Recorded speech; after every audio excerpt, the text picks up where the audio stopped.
شكرا للزميل ناصر الأحمد. شكرا ناصر، ويسرني أن أتحدث مع سمو الأمير عبد الرحمن بن سعود رئيس نادي النصر. سمو الأمير، المباراة بلا شك انتهت نهاية غير مرضية كما يتمناها جماهير نصر وكما تتمنونها أنتم. كيف النصر كما يتمناها القانون والعدل والإنصاف. ما هو تعليقكم سمو الأمير؟ التحكيم عندنا بصراحة فالج لا تعالج حقيقة. الحكم لماذا؟ اسأل. أنا أسألك سمو الأمير بالضبط، ماني عارف.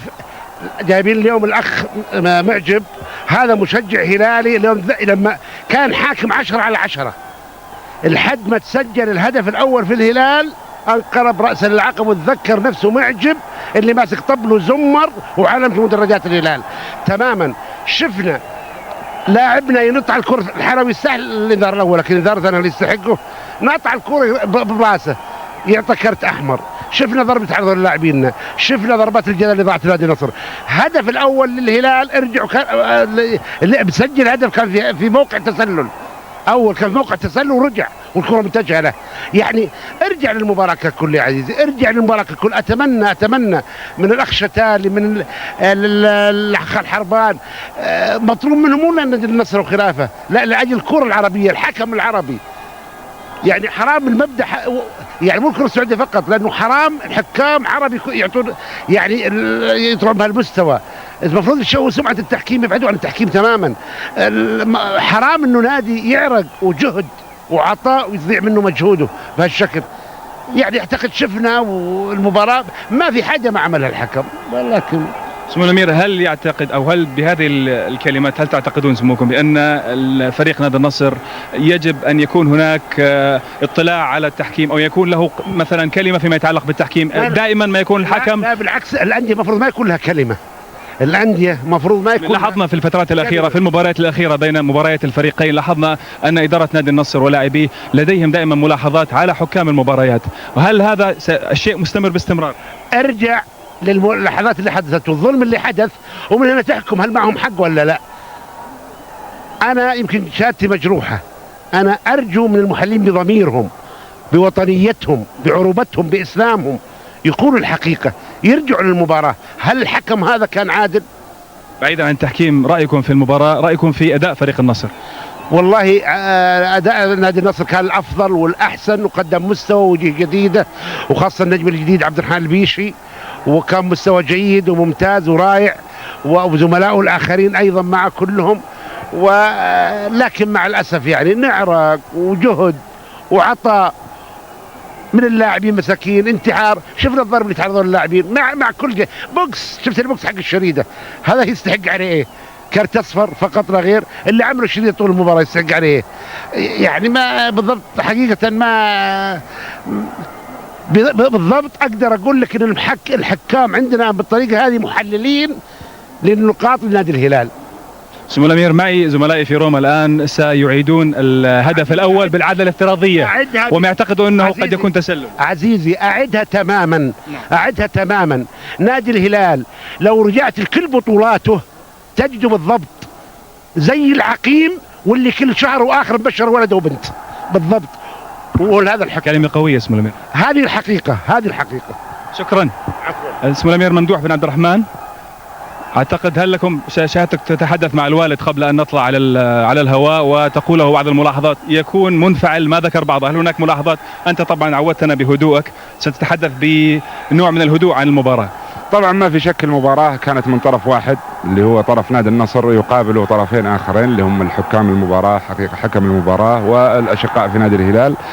ايضا شاهدنا تقريبا في الدقيقة 20 في الشوط الثاني ايضا الكابتن احمد الجهوي ايضا له ضربة جزاء واضحة، اتمنى ايضا نشاهدها. اتمنى ايضا ان نشاهد هدف نادي الهلال الاول، اللاعب كان في موقف تسلل واستفاد من خطأه من وجوده في الموقع هذا بالضبط.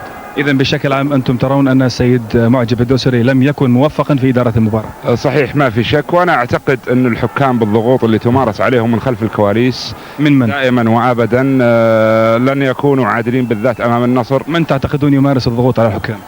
هناك أعضاء في بعض اللجان الجميع يعرفهم. أنا أعتقد أن لهم أن يتوقفوا، لأن المسألة أصبحت مكشوفة وأصبحت الريحة فايحة جدا يعني.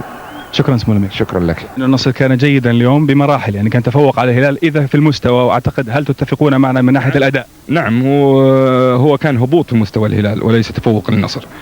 خط دفاعنا كان واضح عليه الارتباك.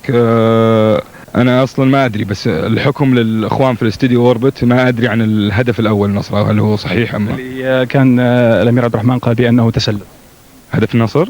الهدف الاول اللي انت تتكلم عن نادي النصر. اي نادي النصر. هدف الهلال الاول انه كان طبيعي، يعني احنا متعودين على الفترة الأخيرة بالذات. الأمير عبد الرحمن كذلك تحدث عن الخطأ الذي ارتكبه اللاعب عبد الله الشريدة مع عبد الرحمن البيشي. الأمير عبد الرحمن ما في شك رأيه يؤخذ بعين الاعتبار. رئيس نادي عريق ويتمتع بالخبرة بما يكفي، لأن يعني ممكن إني أخذ منه دروس في تصاريحه. ما أدري عن اللاعب عبد الله الشريدة وش فيه. كان ارتكب خطأ متعمد مع اللاعب عبد الرحمن البيشي لاعب النصر. نعم، واخذ عليه الظاهر بطاقة صفراء ولا لا؟ ويعتقد انه كان يستحق الطرد. هذا تقديرات الحكم، عاد الله اعلم، ما ادري. نرجع مرة ثانية للموضوع. الحديث الذي كان قد اجراه الزميل محمد صقا مع سمو الامير عبد الرحمن بن سعود، وايضا مع سمو الامير ممدوح بن عبد الرحمن، كان الحديث عن هدف الهلال الاول. بالطبع نحن لا ننتظر ان يتحدث سمو الامير عبد الرحمن بن سعود عن هذا الهدف. كان الزميل ميتري ستيفان قد اعد الاعاده بالنظام الافتراضي الفيرتشوال ريبلاي ليشاهد هل كان شريدة في حاله تسلل ام لا. سنتابع اللقطة حتى ننصف كل شخص. عادت الكرة، هذه اللقطة التي شاهدناها على الهواء مباشرة. سندخل الصورة في الكمبيوتر. هنا لاحظت ضرب الكرة بالرأس. كان اللاعب شريدة في حالة تسلل ب 48 سنتيمتر.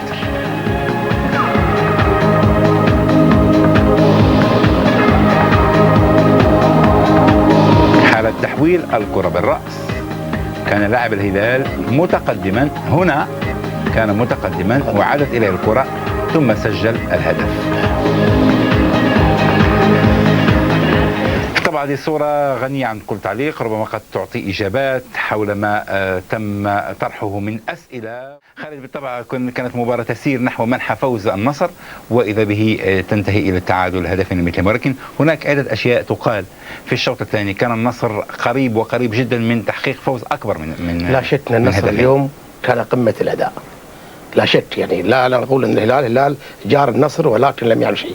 النصر كان اداءه ممتاز، ولعب ب10 لاعبين وتعامل مع المباراه، وكان ممكن ينهي المباراه باكثر من هدفين. ممكن نعم. الهدف الثالث للاعب البرازيلي جونيور لا اصبحت 3، لكن كرة القدم فيها ايضا بعض الاحداث. فالنصر افضل، كل خطوطه افضل، كل توزيع افضل، كل امكانياته.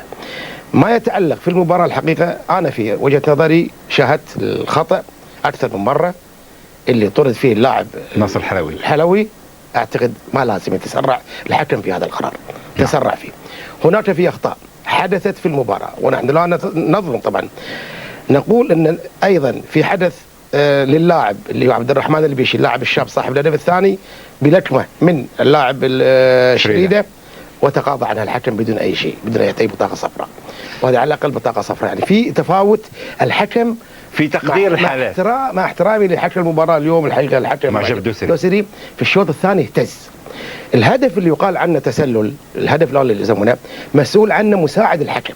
نعم. مساعد الحكم الثاني كان هو اقرب لهذا الحدث، والاعاده في الافتراضيه كان واضح ان شريده كان موجود، مو لما لعبت الفاول من الاثنيان، لا لما راحت للراس وراحت كان هو، لان اللعبه الثانيه في الاول لا، في الثانيه كان هو اقرب للتسلل. اعتقد هذه فيها نادي النصر ظلم فيها. انا لا يعني اتكلم عن كون سمو الامير عبد الرحمن بن سعود تحدث بحده، لكن انا اعتقد لم يوفق. كنت اتمنى من الناس اشخاص اللي يدافع عن الحكام.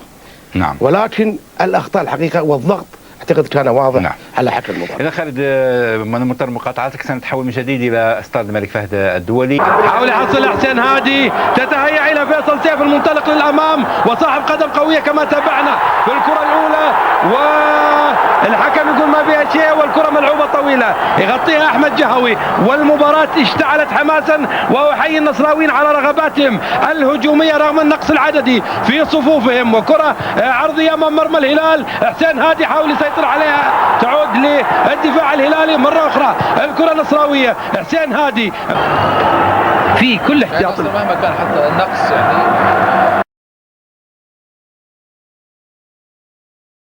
تحدث في مباراة الفريقين ويكون الناقص هو الذي يقسم في الأخير، لكن يعني تتوقع النصر اليوم؟ خلنا ورطك مع المشاهدين.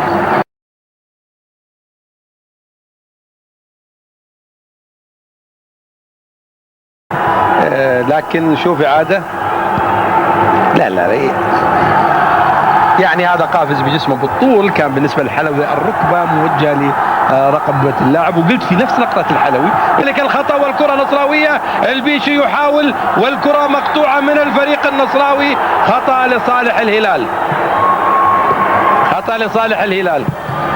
جيدة إمكانيات اللاعب لاعب الوسط الهلالي لا تجد من قام بالدور، لا الدفاع أجادوا فيه ولا الهجوم أجادوا فيه. الدفاع انطلاقات متكررة على مرمى الهلال، إذا جينا للدور الدفاعي سجل منها هدف واحدة منها، وهجمات أخرى أيضا خطيرة لم تجد من يستفيد منها من الهجوم النصراوي. أو صدت العارضة شاركت دفاع الهلال في تغطية المرمى، أو خلينا نقول عدم توفيق جونيور أكثر من العارضة شاركت. الدور الهجومي لم يتم صنع أي هجمة ربما تسجل منها هدف. الداود ينفذها طويلة باتجاه البيشي، الشريدة معه، وخطأ على عبد الله الشريدة وبطاقة لعبد الله الشريدة، بطاقة صفراء لعبد الله الشريدة من الهلال.